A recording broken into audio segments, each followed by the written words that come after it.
नमस्कार दोस्तों, स्वागत है आपका कथा संगम में। हमारी प्राचीन मंदिरों की यात्राओं की श्रृंखला में आज हम आपको लेकर चलने वाले हैं माता शाकुंभरी देवी के मंदिर, जो कि है सहारनपुर में।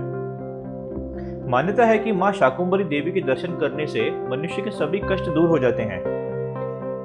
नवरात्रों में यहाँ मेले लगते हैं और इन दिनों मां शाकुंभरी के दरबार में श्रद्धालुओं का तांता लगा रहता है। कहा जाता है कि जो भक्त माता शाकुंभरी देवी के दर्शन कर लेता है उसकी हर मनोकामना पूरी होती है।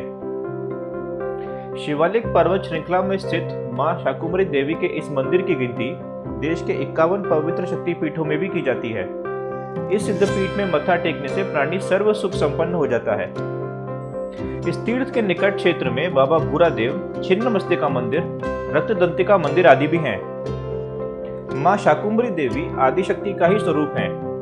इस सिद्धपीठ में बने माता के पावन भवन में माता शाकुंभरी देवी, भीमा देवी, भ्रामरी देवी और शताक्षी देवी की भी भव्य और प्राचीन मूर्तियां स्थापित हैं। शाकुंभरी मां का ये सिद्धपीठ उत्तर प्रदेश के सहारनपुर जिले के उत्तरी भाग में स्थित है।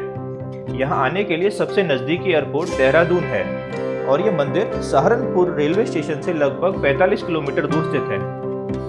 रास्ते में आपको भूरादेव बाबा का मंदिर मिलेगा, जहां माना जाता है आपको माता शाकुंभरी के दर्शन करने से पहले बाबा के दर्शन जरूर करने चाहिए। इस मंदिर तक जाने वाला रास्ता आपको कुछ इस तरह पथरीला और गोल गोल पत्थरों से भरा हुआ मिलेगा। वो इसलिए क्योंकि यहाँ पे एक नदी बहती थी जो अक्सर सूखी रहती है। अक्सर यहाँ पे पानी बारिशों में भर जाता है और लोगों को ये नदी पैदल पार करनी पड़ती है। चलिए अब जानते हैं इस मंदिर का पौराणिक महत्व और माता की महिमा। सबसे लोकप्रिय मान्यता यह है कि पुरातन युग में जब राक्षसों के घोर पाप के कारण सृष्टि पर अकाल पड़ गया था, ठीक उसी समय सभी देवताओं ने मिलकर शिवालिक पर्वत श्रृंखला की प्रथम शिखा पर पूर्ण भक्ति भावना, आस्था और श्रद्धा से मां जगदम्बा की आराधना की थी। इससे प्रसन्न होकर मां भगवती प्रकट हुई और उन्होंने अपनी माया का चमत्कार दिखाते हुए अकाल ग्रस्त पृथ्वी लोक को भूख और प्यास के प्रकोप से दूर कर दिया। यही कारण है कि माता शाकुंभरी देवी को भोजन की देवी भी कहा जाता है। माना जाता है कि इस मंदिर में आया हुआ कोई भी व्यक्ति भूखा नहीं जाता। वैसे तो यहाँ भंडारे चलते रहते हैं, लेकिन अगर नहीं भी चल रहा हो तो किसी चमत्कार के कारण कोई भी इंसान यहाँ से भूखा नहीं जाता। एक अन्य कथा के अनुसार माना जाता है कि ये जगह इतनी निर्जीव थी कि यहाँ पर 100 वर्षों तक पानी भी नहीं था। तब लोगों की पीड़ा को हरने के लिए शाकुंभरी देवी ने खुद यहाँ पर 100 वर्षों तक तप किया और हर महीने के अंत में सिर्फ एक बार माता शाकाहारी भोजन ग्रहण करती थी। उसके पश्चात ऐसी निर्जीव जगह जहाँ पर 100 वर्षों तक भी पानी नहीं था, वहां पर पेड़ पौधे उत्पन्न हो गए थे। तब उसके बाद साधु संत माता का ये चमत्कार देखने के लिए आए और उन्हें शाकाहारी भोजन दिया गया। इस घटना के बाद माता का नाम शाकुंभरी देवी पड़ा।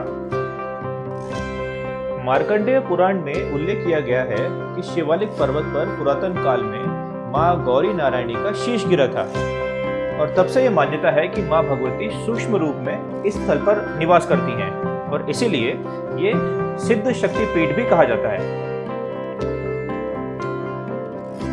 माता शाकुंभरी देवी के बारे में यह कहा जाता है कि उन्होंने राक्षस महिषासुर का भी वध किया था। यहाँ पर मंदिर के पूर्व में 1 किलोमीटर की दूरी पर एक और मंदिर स्थित है जो भूरादेव यानी भगवान भैरव को समर्पित है, जिन्हें शाकुंभरी देवी का रक्षक माना जाता है। ऐसा माना जाता है कि भगवान भैरव के दर्शन के बिना भक्तों के लिए शाकुंभरी देवी के दर्शन अधूरे हैं। माना जाता है कि महिषासुर वध के दौरान बाबा भूरादेव ने माता की रक्षा की थी और इसी दौरान अपना बलिदान दिया था। इसके बाद माता ने भूरादेव को वचन दिया था कि उनके दरबार में जो भी आएगा वो सबसे पहले भूरादेव के दर्शन करेगा। इस मंदिर क्षेत्र में माता छिन्नमस्ता देवी का भी भव्य मंदिर बना हुआ है। इस क्षेत्र में 5 स्वयंभू शिवलिंग भी प्रकट हुए हैं, जिनके दर्शन से माना जाता है कि आपको 4 धाम की यात्रा का पुण्य प्राप्त होता है।